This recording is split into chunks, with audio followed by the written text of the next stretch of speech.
Comprar um terreno e construir uma casa ou adquirir um apartamento na planta, imóvel novo ou usado, pagar à vista ou parcelado. Essas são algumas das principais dúvidas de quem procura uma habitação residencial.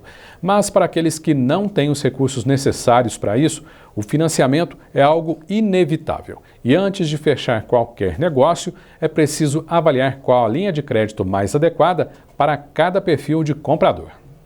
Apesar da economia do país estagnada, segundo especialistas, e com as previsões de crescimento do PIB abaixo de 1% para esse ano, o mercado imobiliário vai na direção contrária. Segundo dados da Câmara Brasileira da Indústria da Construção, houve um avanço de 9,7% nas vendas e de 4% nos lançamentos residenciais. A estimativa é de que os lançamentos e as vendas de imóveis cresçam entre 10% e 15% nesse ano. E na hora de fechar a compra de um imóvel, são várias as opções de pagamento, cada um para um perfil diferente. Esse especialista explica as opções para adquirir um imóvel e qual é a melhor alternativa. Eu gosto de comparar a partir, como referência, da primeira opção, a melhor dela, que é você comprar à vista. Quer dizer, isso vai depender da sua capacidade de poupança, para poder comprar esse imóvel. Qual que é a vantagem? Você não vai se comprometer. Não existe a situação de você ficar amarrado em dívidas, porque a própria capacidade sua de poupança que vai dizer se você pode comprar o imóvel ou não. Outro extremo, a gente pode chamar assim, é a questão do financiamento. O financiamento, à medida que você olhou um imóvel, gostou, foi ao banco ou a outra instituição que vai te fornecer crédito e você conseguiu essa carta de crédito, automaticamente você já obtém a possibilidade de comprar o imóvel que você quer, quer dizer, desde que esteja naquele valor. Agora, qual que é a desvantagem do financiamento? O financiamento, a taxa de juros é elevada, a gente vive num país com as taxas de juros mais altas do mundo. No meio, entre essas duas possibilidades, existe uma saída interessante que são os consórcios.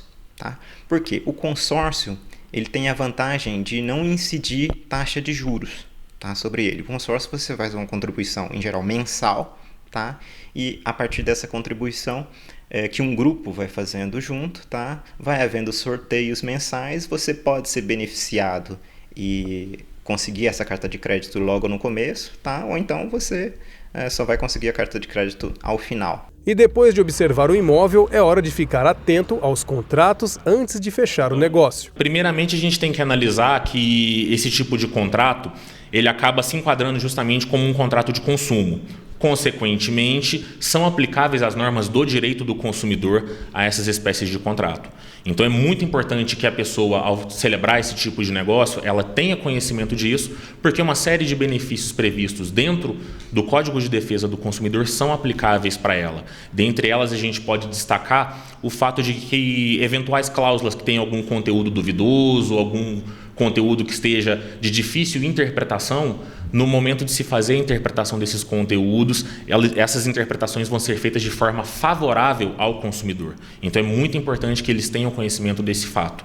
Com relação a eventuais entrelinhas, é sempre muito importante que haja uma análise prévia desse conteúdo do contrato, justamente para se evitar esse tipo de surpresa. O advogado lembra que o mutuário está protegido pelo Código de Defesa do Consumidor. Na situação de contratos de alienação fiduciária, essa possibilidade de arrependimento ela é um pouquinho mais complexa de se abordar. Mas, por exemplo, quando a gente fala de contratos de consórcio para aquisição de imóveis, é plenamente possível haver esse arrependimento, desde que o consumidor faça uma comunicação prévia para a consorciada, informe o seu desinteresse em prosseguir com o contrato. Ele vai, a partir dali, então, deixar de pagar as parcelas desse consórcio e, no momento em que ele for contemplado, que aí, muito embora haja o cancelamento da participação dele, na hora que a cota dele for sorteada, vai haver o abatimento dos valores pagos a título de taxa de administração de consórcio e a multa pela quebra do contrato. O valor remanescente pode ser devolvido ao consumidor. Imóvel encontrado, modalidade de pagamento escolhido, é hora de bater o martelo.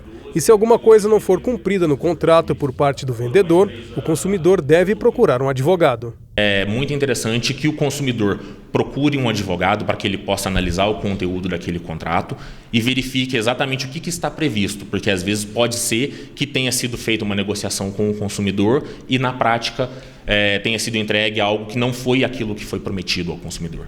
Então, sendo feita essa análise por intermédio de um advogado, existe uma chance de que isso possa ser discutido judicialmente.